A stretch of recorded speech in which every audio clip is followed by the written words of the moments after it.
and welcome to this morning's edition of your espresso shot.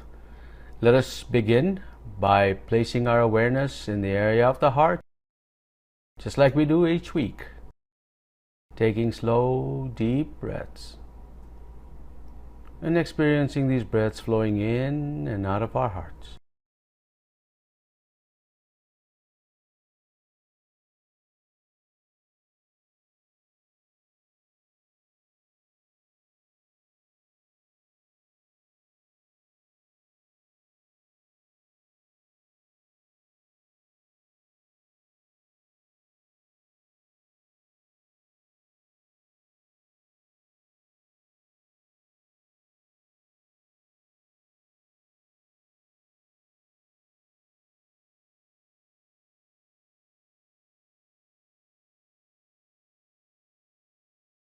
Now slow down your breathing even a little more. Just take a little deeper breaths. Spend the next 5 minutes focusing on your breathing, being present, and allowing your body to just calm right down. Slow, deep, gentle breaths, experiencing these breaths flowing in and out of your heart.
Wonderful.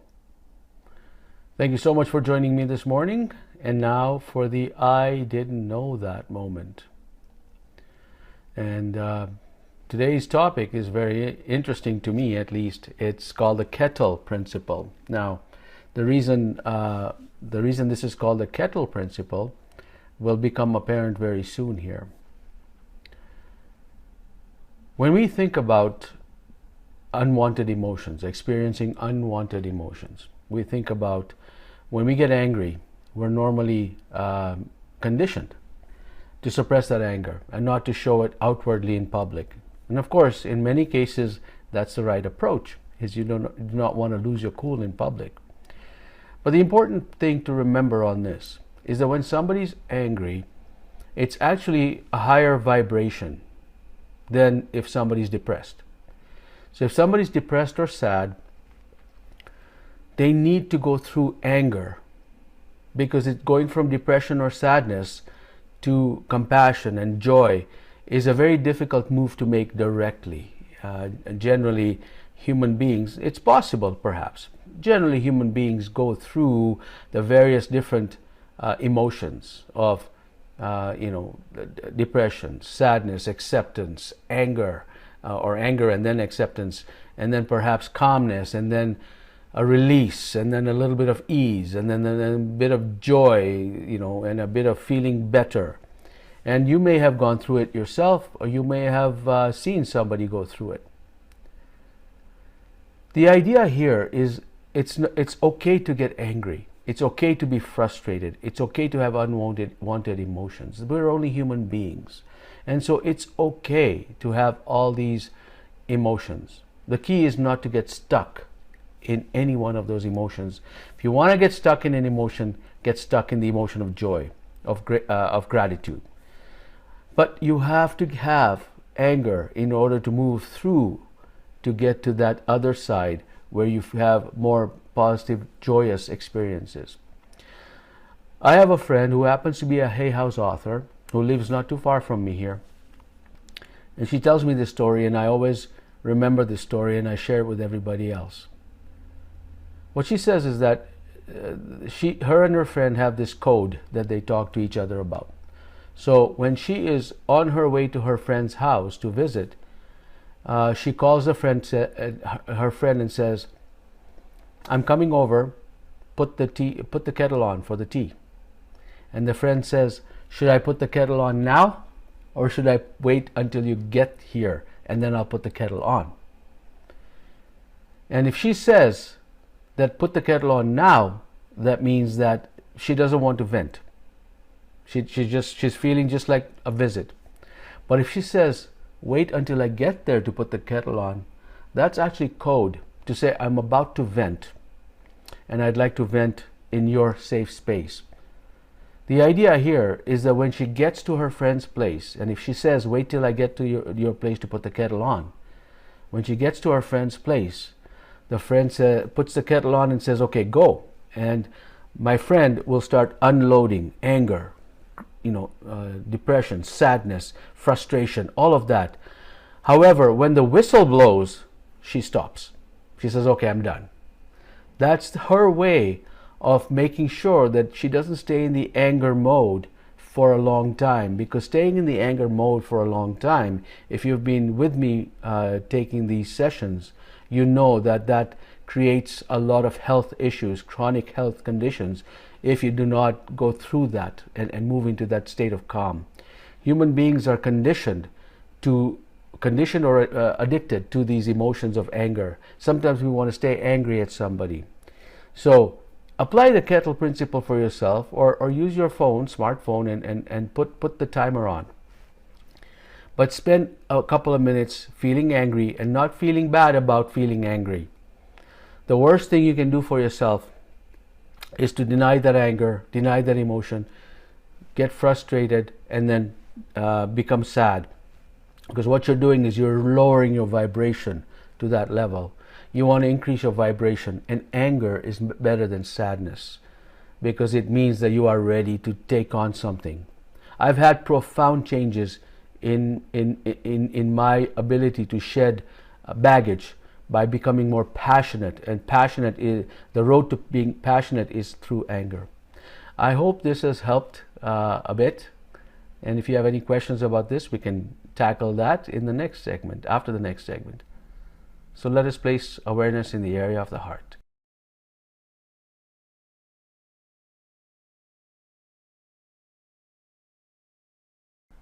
And now take slow, deep breaths and experiencing these flowing in and out of your heart. Just take the slow, deep, gentle breaths,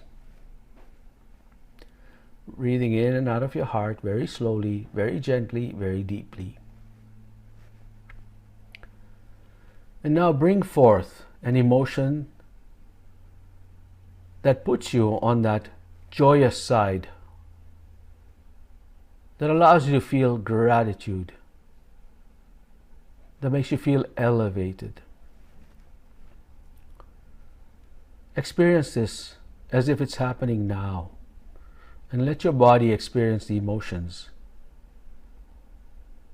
The higher the intensity of this emotion of gratitude and love and compassion, the more healing that will take place, the deeper the healing.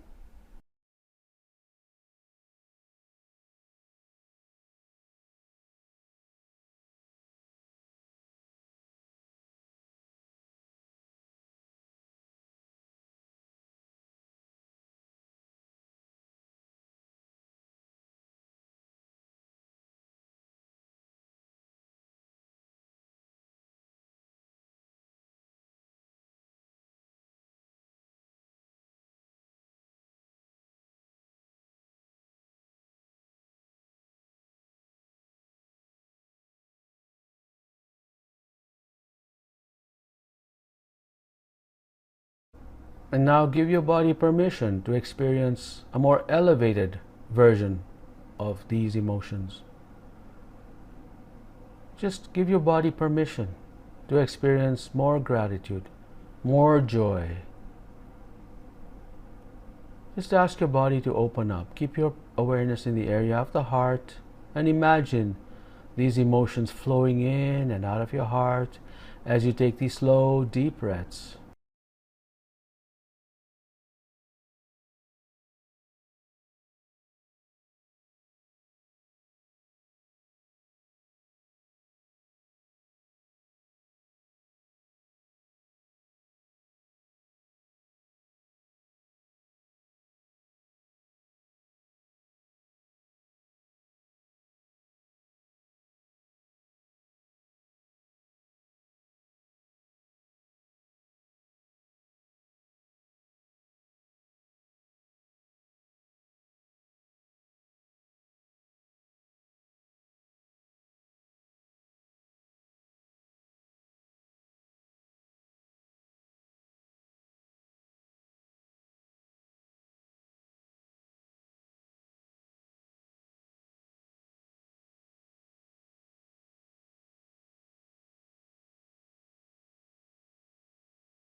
And now see if you can get even more intense emotions flowing into your body. Let your body know that you are ready to experience a more deeper version of these emotions. The more intense the emotions, the greater the energy field that will overcome any limiting beliefs, any dark energy that's holding your limiting beliefs. You must have a more intense set of emotions on the high vibration side to shake loose the intensity of the emotions on the low vibration side. So allow your body to experience a greater intensity of these emotions.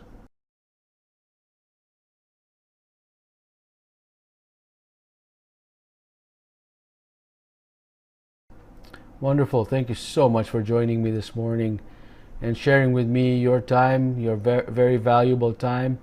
I appreciate that. Your energy really lends to the overall experience, so thank you so much. Happy to take on any questions. If you have any, please type those in. Want you to know that in about 5 days, I'll be doing a Loving Your Inner Child program for the Ignite members, and that basically is going through vision boarding. It's going to be full experiential thing, so join me. We have the Lemurian Teaching Wheel in April, and I look forward to seeing you. If you're able to attend, check your email to see how you can register for that. There's some channeling workshops that are happening before and after, but this is a new program that started by Lee Carroll and Monica and Amber and myself. So I look forward to seeing you there. All right, if there are any questions coming through, happy to listen. Anne is saying, oh, that story is beautiful. We were brought up not showing negative emotions, but at the same time, it was a loving and harmonious environment. Today, the feelings of happiness and love are so wonderful that when lower emotions do come up, it is easier for me to just slip into loving. Thank you, Shamir. You always bring so much awareness to us. Oh, my honor, my pleasure. And that's, and you bring up a very good point on that, because the idea of staying in that anger or frustration state, it's habitual. Your body is used to that. There are actually neural pathways that are built that make you want to go there. I work with somebody that tells me that things are falling apart, and how sad she is and how frustrated she is, always in that sense of victim mode, because she feels comfortable there. And then, when I ask her specific questions, or okay, tell me more about this, next thing you know, that I'm unraveling a lot of things that are in her mind that are not really even true. So a lot of us, we tend to want to go into that safe space, what we think is safe space, of sadness, of depression, because we're so used to it, it feels odd to be joyous, to get out of that victim mode. So thank you, Anne, for sharing that with us. The more we practice noticing that, whenever we're feeling sad or angry, the more we look at that, and the more we become aware of that, then we use the Kettle Principle to say, okay, I'm going to stay in here for a minute or two and then break out of it. The more we do that, the more your body becomes habituated to a new habit. And that is to be more joyous. And Anne brought up a beautiful example of how she's able to do that. So thank you, Anne, for that. Appreciate that. All right. Are there any other questions? Be happy to take. I don't see anything coming through. So then until next time, I look forward to seeing you. Take care.